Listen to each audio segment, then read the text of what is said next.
is going to get caught. Now, there's no way it's going to, unless they drop the baton. Purdue's going to win this, which we certainly didn't see. Here comes SC. USC is not going to catch Purdue, I don't think. Oh, my goodness. Oh, my goodness. Look what's just happening. USC wins the women's team title in the last meter of the 4x4. Unbelievable final leg by Kendall Ellis. 50.0 on the split. I almost had a heart attack. Well, it just doesn't get better than that.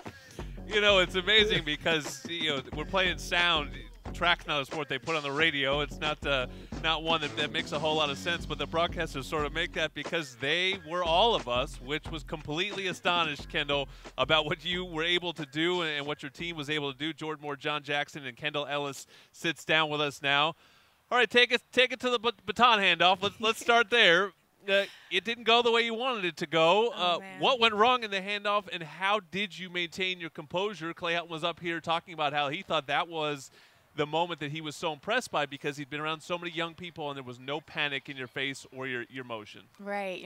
I watched that video so many times and I still can't tell you what exactly happened with the handoff. I just know it touched my hand, didn't touch it again. And at that point, it was just a matter of, it's my last race representing the Trojans. I'm a senior. It's literally the last race of the national championship and it's on the line. So just run. I know I run my best when I'm calm, when I'm level-headed. So I was just like, relax and just go for the ride. And the one thing that also Clay mentioned is usually when athletes have a miscue or something goes wrong, there's a reaction. Right. But in your case, there wasn't a reaction. It was just go, pick up, go, and just finish. Why? How? There's no time. There was no time for a reaction. At that point, we had already lost a couple seconds with the baton mishap, so there was literally no time for me to even think or react about falling behind. It was just grab the baton and go. That's it. And then when you looked up and found out how far you were behind, did you even think there was a chance for you to even make that run at the end? Honestly, I did, because I know in the video from the angle, it's a very large gap, which it was. Yes. But when you're down on the track, I honestly couldn't tell how far behind we were, and I wasn't even looking. I was like, let's just do baby steps, one person by one person, and then gradually we'll get into position and attack from there. The power of depth perception, I guess, was the key definitely. There. But you know what's? I've talked to a million people about your race, too, and the luxury of this job is I get to talk to real experts like your coach and like the other athletes that are around here. And I've talked to lots of fans about it, too. And I think that the biggest difference, or maybe it's a misconception that maybe you can explain, the average fan feels like you did something superhuman. But at the end of the day, if you look at the time was with it. It was a great run for you, but it wasn't something that you didn't break your personal record by 3 seconds. You didn't have a jetpack on.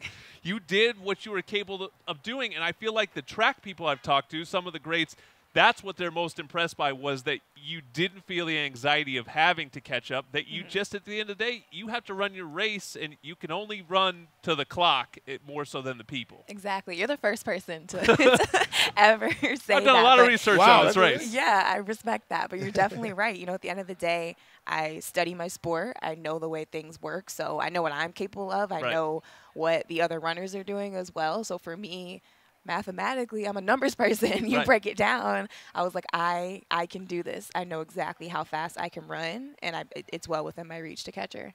All right. Well, I got to go back and way back. Let's go way back to, high school. You grew up in, you lived in Fort Lauderdale, Florida, right? Went to St. Thomas Aquinas, which is well known. Florida. Yeah, they're fast in Florida, right? Fast in California too, but they're fast in Florida. But what brings you 3,000 miles across the country for USC? Because USC is the best. It's really it was really that simple. I knew when I heard Coach Carroll was going to be coaching at USC, and then I came and visited the school and the campus. I was like, the Trojan family is a real thing. It's not just a saying. You can feel it when you're on campus. I felt it when I was talking to everybody, and there's no other school in the country that has such high standards for academics and athletics. They're both equal, and they're both excellent, and that gets all my respect. Yeah, and you're surrounded by greatness here at USC, and I thought it was cool, too. I mean, the last 2 years you've been out there. Michael Norman's been out there running the same race as you, and this is a guy who, no doubt we're going to see, much like you at the Olympics at some point. We always talk about people within teams. You sort of have the crossover team with track and field. Did you guys talk to each other? Do you guys talk to each other about 400 strategy and bounce off ideas to each other? Because this is a guy who went out there and won the individual 400 right. like it was a breeze, and that the night before you did. Definitely. I look up to Michael despite him being younger than me, but I think he's just such a great person on and off the track, and it kind of inspires me when I get to see him go out and run. I'm like, okay, we're in the same training group. We do the same workouts. If Michael did it, then I can do it too. So I'm like, perfect. When I see him have a great race, I'm like, oh, I'm about to do just as well. So it's really, really great getting to train with him and see him every day and see how hard he works, and that just inspires and motivates me to do the same. Okay, so where do we sit now in terms of your plans, your immediate plans, in terms of your track career? Where are we at, and what's next? I am running professionally, so that's super exciting, going through that transition, just kind of working with my team to go over where we think the best fit is for me, shoe company-wise, and just getting excited for that process and getting ready to really make running my career. This is my job and what I'm going to be doing for hopefully a long time from now. Can I suggest Nike size 12? Just in case you know. I will keep it in mind. I'll keep it in mind. And last one, your head coach, the director of track and field here, Carol Smith-Gilbert, deserves a ton of credit too. How has she made you a better runner? Oh, man. I've known Coach Carol for a very long time, I think like 9th grade. So she's definitely gotten to see me grow both on and off the track, and that's just awesome because we have such a relationship that is bigger than track and field. Yeah, that's fantastic. Kendall, Ellis, again, we put it up on social media. It's the number one piece of social media content we ever put up on the USC account.